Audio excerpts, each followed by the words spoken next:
Hey guys, it's me Ida. Welcome back to my channel. So today this video is all about how I moisturize my low porosity protein sensitive hair.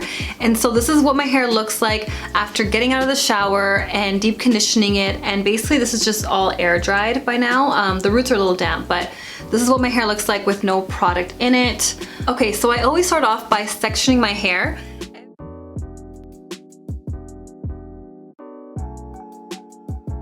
The next thing I do is I always have warm water in a spray bottle. And then I'll go ahead and I'll finger detangle first before I go in with any type of comb, if I ever do. I usually don't use a comb or a brush, but sometimes I will, depending on like how I'm styling my hair. I tried moisturizing my hair on dry hair, and I noticed the product just kind of sits on top of my hair because the cuticles are really closed when your hair is dry. And then on soaking wet hair, I just noticed I can't absorb as much product as I would like because the water is just taking up so much space in the hair. And so I just found that damp to wet is probably the best. Okay, so with my twist outs, I always start off with the leave-in conditioner. Actually, with every single style I do, I always start off with the leave-in conditioner. And one of my favorite leave-in conditioners is the Curl Junkie Smoothing Lotion. And I actually have a video on all my favorite leave-in conditioners. So if you want to go check that out, I'll definitely leave the link in the description box. So I go ahead and I smooth that in, and I love leave-in conditioners so much for low porosity hair because they actually have ingredients that are gonna really absorb and penetrate into your hair. And I also go ahead and I always smooth in my leave-in conditioner and just all products. And it does make a huge difference because if I don't actually smooth in the product to kind of force it into my cuticles, it will just sit on top of my hair. And then I'm gonna go in with the cream, and this is one of my favorite creams and butter. This is the Camille Rose Almond Jade Twisting Butter. And this is a really nice like medium butter. And the consistency is so good. So these are the only type of butters I can use. The ones that are more soft and have more slip to it. And it's extremely moisturizing. When I put this in my hair, I feel like honestly it could last all week. So I always start off with the ends. I wanna make sure I get more product on the ends. Your ends are not going to be as low porosity as the rest of your hair, especially if your hair is longer, so your hair is able to handle more product on the ends. But I am more light-handed with the rest of my hair because I definitely don't want product buildup. Especially if I'm layering my hair with 3 products, I especially want to be more light-handed. But if I'm only layering with 2 products, then I can go a little bit more heavy-handed. But I noticed layering with 3 products usually gives me the longest lasting moisture. And to seal in the cream, today I'm actually going to use the Curl Junkie Curls in a Bottle.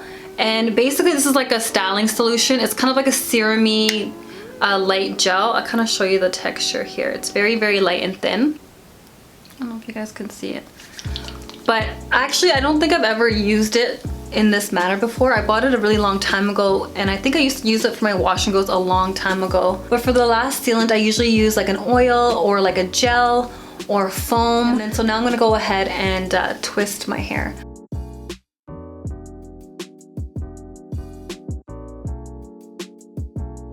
So I'm gonna put up a list of the best ways I find to moisturize low porosity hair.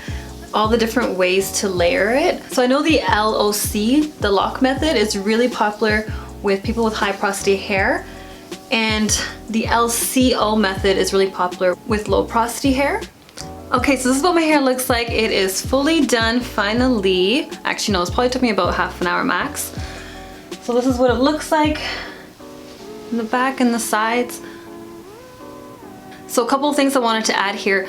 When you're starting off with moisturizing your hair, you want to make sure that you properly cleanse your hair so you get rid of all the previous product buildup so that your products are able to moisturize a lot better. And also you want to make sure that you're not using a cleanser that's too stripping, because if your cleanser is way too harsh, it doesn't matter how well you deep condition and moisturize your hair after, it's going to be way too hard to build back that moisture, and it's going to take a while. And so you want to make sure you're using the proper cleanser, and you want to also make sure you're incorporating a deep conditioning routine into your regimen as well. Try to do it after every time you wash your hair. That would be really ideal, but at least a few times times a month with heat. And over time, you're gonna notice that your hair is actually able to retain moisture a lot better and just feel softer and look more healthy. Definitely wanna always play around with your moisturizing methods and see kind of what works best for you. The key is to be able to absorb that moisture into your hair very well, but also seal in that moisture for as long as possible so that you don't have to re-moisturize your hair so often. So you definitely wanna make sure you're just being consistent. You're using the right products that are protein-free usually, or a little bit of proteins or small amount of proteins if you are protein sensitive or low porosity. I always make sure to put in as much product as I can on first day without going overboard and without causing product buildup, because that's going to make sure that my hair is hydrated for a lot longer, and then when I go ahead and refresh my hair, I won't have to use as much product. I'm gonna make sure to cover my hair at night with a satin bonnet or sleep on a satin pillowcase, but I do find that like covering your hair actually seals in that moisture a lot better. If I don't sleep with anything on top of my hair, then the next day my hair is gonna be completely dry, even though I've done all the right steps. You definitely wanna make sure that all the steps are actually covered when it comes to moisturizing your hair. It's not just the LCO method. Another quick tip is that I always air dry my hair, because I notice that I'm able to retain a lot more moisture than if I sat underneath the hooded dryer or use a blow dryer. And so that is my moisturizing routine, and I can show you guys what I do for my wash and go as well and how I moisturize that. I do have a video on a wash and go. Okay, so I'm back a day later. I think it was a full day. Yeah, it was a full day.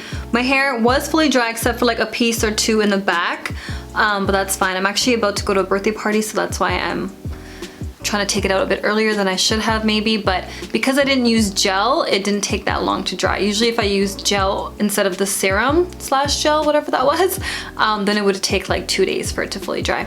So I just want to show you guys how moisturized my hair looks, and it really feels very, very soft. It feels very like light, fluffy, bouncy. I didn't actually pick out my hair or anything like that because it is gonna get a bit bigger throughout the week. I just wanted to show you guys the results because this is my first time actually using that product.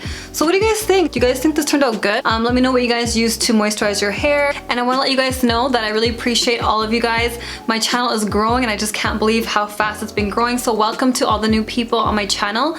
And if you guys like my channel, like my videos, please go ahead and subscribe. And please share this video with whoever you think might find it useful and helpful in their moisturizing routine. And again, thank you guys so much for watching, and I'll see you guys in the next video. Bye!